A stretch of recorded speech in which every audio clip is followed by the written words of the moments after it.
ये आकाशवाणी रायपुर है। प्रादेशिक समाचार बुलेटिन के साथ मैं लता देवी चौहान।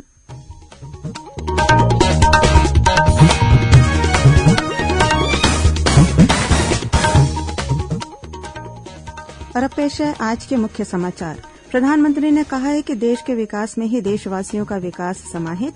श्री मोदी ने आजादी के अमृत महोत्सव के स्वर्णिम भारत की ओर के शुभारंभ समारोह को वर्चुअली संबोधित किया। प्रदेश में आज त्रिस्तरीय पंचायत चुनाव के लिए डाले गए वोट। मतदान के तत्काल बाद मतदान केंद्रों पर शुरू हुई मतगणना। छत्तीसगढ़ में कोविड टीकाकरण जोर शोर से जारी। 18 वर्ष से अधिक आयु वर्ग के 99% लोगों को पहला टीका लगाया गया। और राज्य में अगले 2 दिनों के दौरान तापमान में बढ़ोतरी होने के आसार। परसों 22 जनवरी को सरगुजा और बिलासपुर संभाग के 1-2 स्थानों पर हल्की बारिश हो सकती है।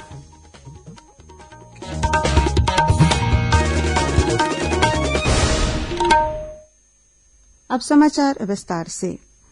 प्रधानमंत्री नरेन्द्र मोदी ने कहा है कि देश और देशवासियों के सपने एक ही हैं और राष्ट्र के विकास में ही हमारी प्रगति निहित है। प्रधानमंत्री ने आज वीडियो कॉन्फ्रेंसिंग के माध्यम से राष्ट्रीय स्तर पर आजादी के अमृत महोत्सव से स्वर्णिम भारत की ओर कार्यक्रम को संबोधित करते हुए कहा कि यही भावना और समझ नए भारत के लोगों की सबसे बड़ी ताकत बनती जा रही है। हमारी निजी और राष्ट्रीय सफलताएं अलग अलग नहीं है। राष्ट्र की प्रगति में ही हमारी प्रगति है। हमसे ही राष्ट्र का अस्तित्व है और राष्ट्र से ही हमारा अस्तित्व है। ये भाव, ये बोध नए भारत के निर्माण में हम भारतवासियों की सबसे बड़ी ताकत बन रहा है। आज देश जो कुछ कर रहा है उसमें सबका प्रयास शामिल है।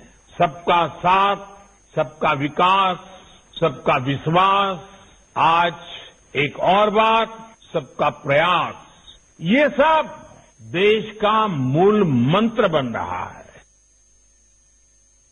प्रधानमंत्री ने ब्रह्म कुमारी संस्था द्वारा आजादी का अमृत महोत्सव के प्रति समर्पित साल भर चलने वाले कार्यक्रमों का शुभारंभ किया।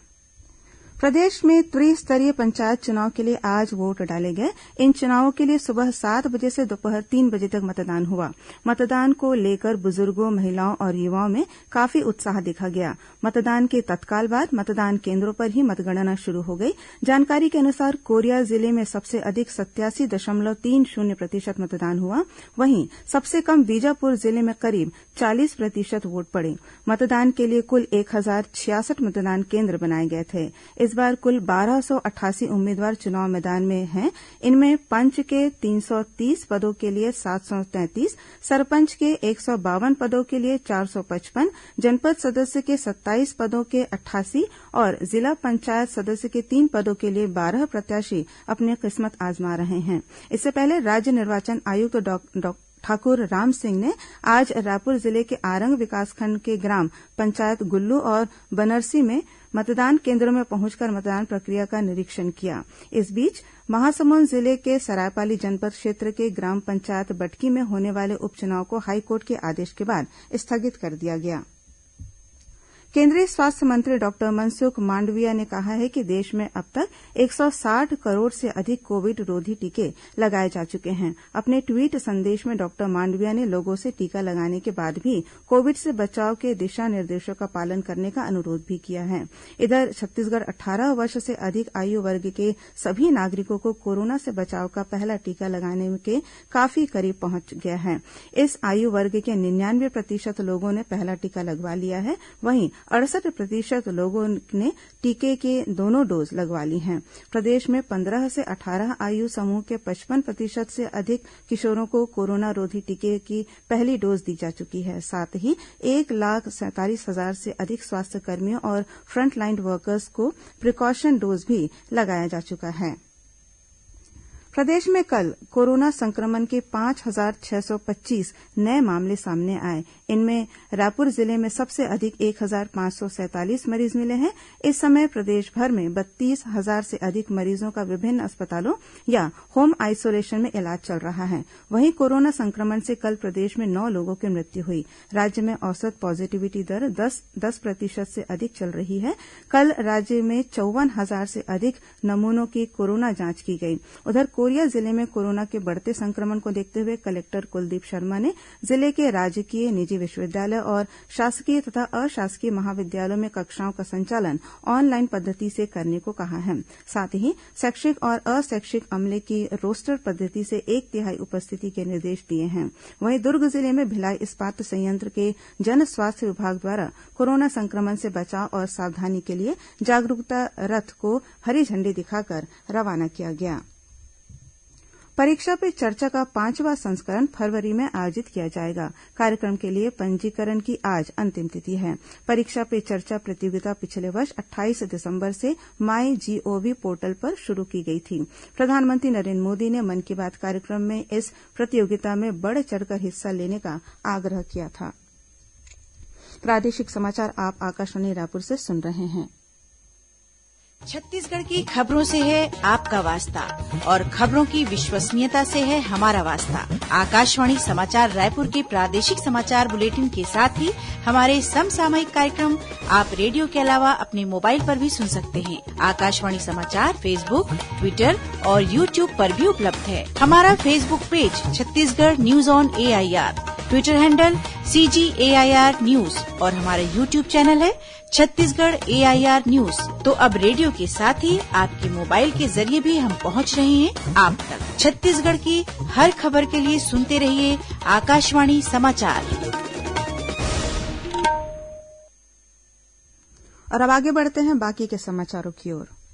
सीमा सुरक्षा बल BSF छत्तीसगढ़ के कांकेर जिले में माओवाद प्रभावित इलाकों में न सिर्फ माओवादियों से लोहा ले रहा है, बल्कि अंदरूनी इलाकों में कैंप स्थापित कर स्थानीय ग्रामीणों का भरोसा जीतने और उनके दिल में सुरक्षा की भावना जगाने में भी कामयाब हुआ है। यह जानकारी सीमा सुरक्षा बल के प्रभारी महानिरीक्षक समेंदर सिंह डबास ने आज भिलाई में आयोजित एक पत्रकार वार्ता में दी। उन्होंने बताया कि BSF की कांकेर जिले में तैनाती के बाद अब तक 100 से अधिक हार्डकोर माओवादी आत्मसमर्पण कर चुके हैं।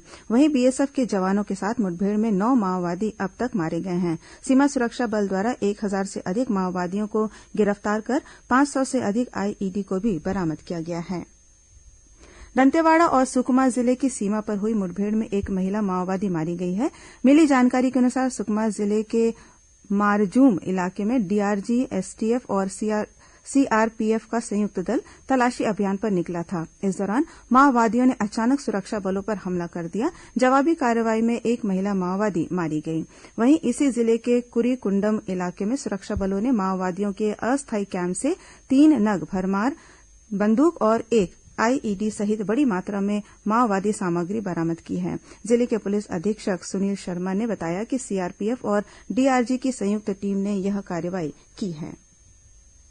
महात्मा गांधी राष्ट्रीय ग्रामीण रोजगार गारंटी योजना मनरेगा के तहत शिकायतों की स्वतंत्र और निष्पक्ष जांच के लिए नियुक्त लोकपालों के मानदेय में प्रति सुनवाई 1250 रुपये की बढ़ोतरी की गई है। अब उन्हें हर सुनवाई पर 2250 रुपये मानदेय मिलेगा। लोकपालों के लिए मानदेय की अधिकतम सीमा 45,000 रुपये प्रतिमाह निर्धारित की गई है। बढ़ा हुआ मानदेय 23 दिसंबर 2021 से प्रभावशील हो गया है। इस संबंध में राज्य मनरेगा आयुक्त मोहम्मद कैसर अब्दुल हक ने सभी जिला कलेक्टरों को परिपत्र जारी कर आवश्यक कार्रवाई करने के निर्देश दिए हैं। किसान कल्याण समिति की मांगों पर विचार करने के लिए फिर से बैठक आयोजित की जाएगी। गौरतलब है कि आवास और पर्यावरण मंत्री मोहम्मद अकबर के निवास कार्यालय में नवा रायपुर अटल नगर में आंदोलनरत किसानों के संबंध में बैठक आयोजित की गई थी, जिसमें किसान कल्याण समिति के पदाधिकारी उपस्थित नहीं हुए। इसके बाद किसान कल्याण समिति से चर्चा कर फिर से बैठक के लिए तिथि निर्धारित की जाएगी। मुख्यमंत्री भूपेश बघेल ने कहा है कि कनिष्क अधिवक्ताओं को न्यायालयीन कामकाज का प्रशिक्षण देने के लिए कार्ययोजना तैयार की जाएगी। मुख्यमंत्री ने आज अपने निवास कार्यालय से वीडियो कॉन्फ्रेंसिंग के माध्यम से जिला अधिवक्ता संघ दुर्ग के शपथ ग्रहण समारोह को संबोधित करते हुए कहा कि प्रशिक्षण से कनिष्क अधिवक्ताओं को कार्य करने में और अधिक सुविधा होगी। साथ ही न्याय की मांग करने वाले लोगों को भी इसका लाभ मिलेगा। मुख्यमंत्री ने इस अवसर पर अधिवक्ता संघ दुर्ग के कक्ष में आदर्श बैठक व्यवस्था और लाइब्रेरी के आधुनिकीकरण के लिए मंजूरी दी। और अब पेश है मौसम का हाल। प्रदेश में हवा की दिशा बदलने से न्यूनतम और अधिकतम तापमान में वृद्धि हो सकती है।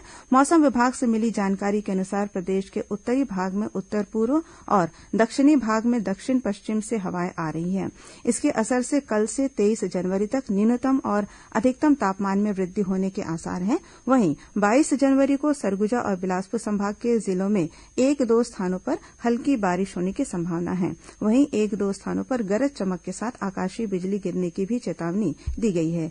23 जनवरी को सरगुजा, बिलासपुर, रायपुर और दुर्ग संभाग के 1-2 स्थानों पर हल्की से मध्यम बारिश तथा गरज चमक के साथ ओलावृष्टि हो सकती है। वहीं 24 जनवरी को सरगुजा और बस्तर संभाग तथा उससे लगे जिलों में हल्की बारिश होने की संभावना है।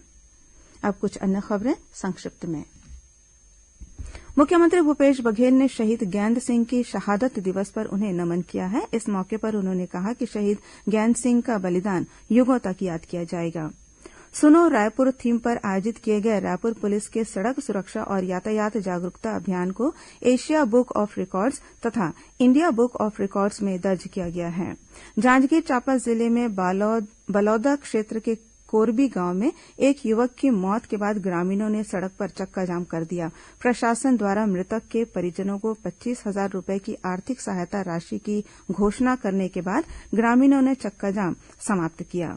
रायपुर रेलवे स्टेशन पर आज डायरेक्टर रेवेन्यू इंटेलिजेंस की टीम ने एक युवक को 3 किलो 33 ग्राम सोने के बिस्किट के साथ गिरफ्तार किया है। जब्त सोने की कीमत 1 करोड़ 65 लाख रुपए के आसपास बताई जाती है। धमतरी जिले के बोराई थाना पुलिस ने 25 किलो गांजे के साथ 2 आरोपियों को गिरफ्तार किया है। कबीरधाम जिले में रायपुर जबलपुर राष्ट्रीय राजमार्ग पर शराब दुकान खोले जाने के विरोध में स्थानीय महिलाओं द्वारा किया जा रहा अनिश्चितकालीन धरना आज 18वें दिन भी जारी रहा। और रायपुर के तेलीबांधा क्षेत्र से नशीली टैबलेट बेचने के मामले में 3 आरोपियों को गिरफ्तार किया गया है। पुलिस ने इनके पास से 1120 नग टैबलेट बरामद की हैं।